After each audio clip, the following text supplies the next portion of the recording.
Hi, Sunny. Thank you for that beautiful session.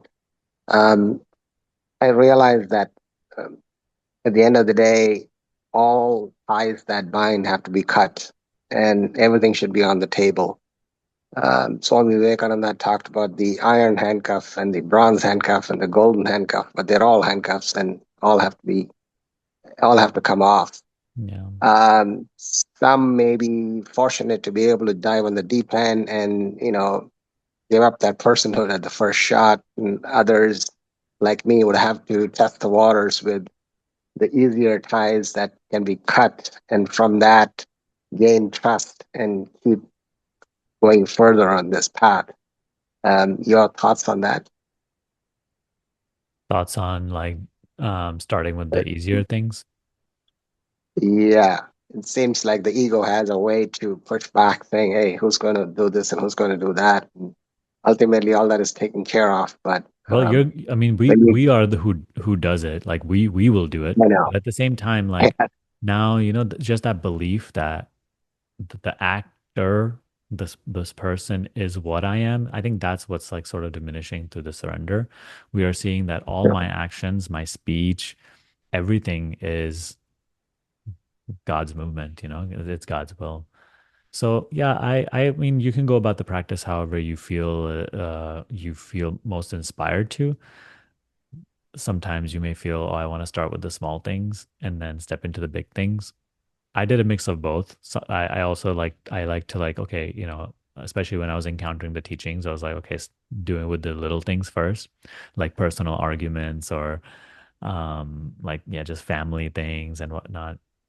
But then I felt the necessity to do it in the big things, like work, my own spiritual journey, everything, right? Like wherever you feel you have the greatest stake, wherever you feel like your greatest fears lie, those are the biggest things to employ this practice in. So to whatever degree you're able to, I think you do it, and then your capacity to surrender grows, right?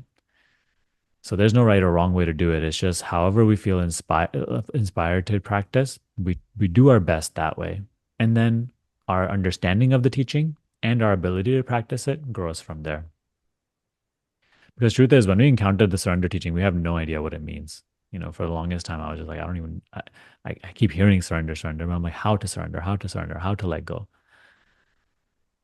It's not clear in the beginning, but whatever your inclination is, you do it and you do it to the best of your ability, and our ability grows from there. But but when you, eventually, everything's on the table. yeah, exactly. There's a teaching by Ramana. He says, you must be genuinely reconciled to the possibility of losing everything, even your own self, like, even death. You must be ultimately okay with that possibility. He says that something like, you must be willing to accept the possibility that everything will be taken away from you. Not that it will be, but you must be willing. That Yes. willingness is what matters, right? It's like, God, take this life is yours. That willingness is just what matters. And then ultimately, it is what makes us free. Like, because as we covered on the guidance, what is meant to happen will still happen. Our resistance does not make it be otherwise. Our fearing does not prevent it. It only just makes misery in the now, and it only keeps us limited to personal identity.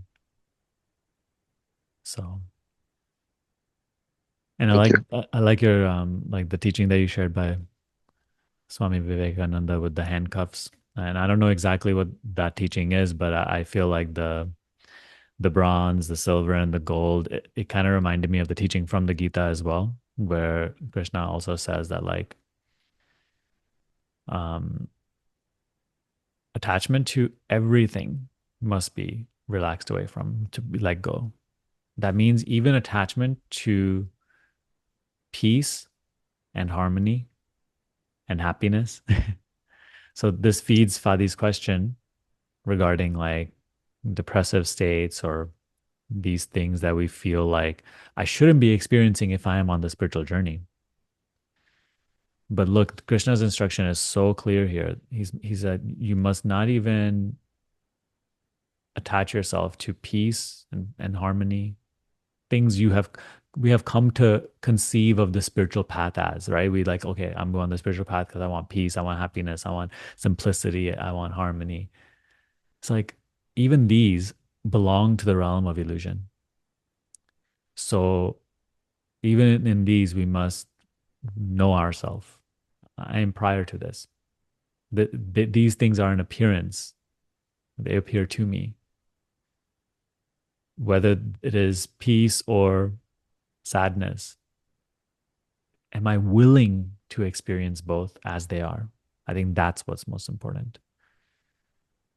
And so we practice that to whatever degree we can. Of course, it's not perfect, but we try our best. Mhm. Yeah. Thanks. Thank you.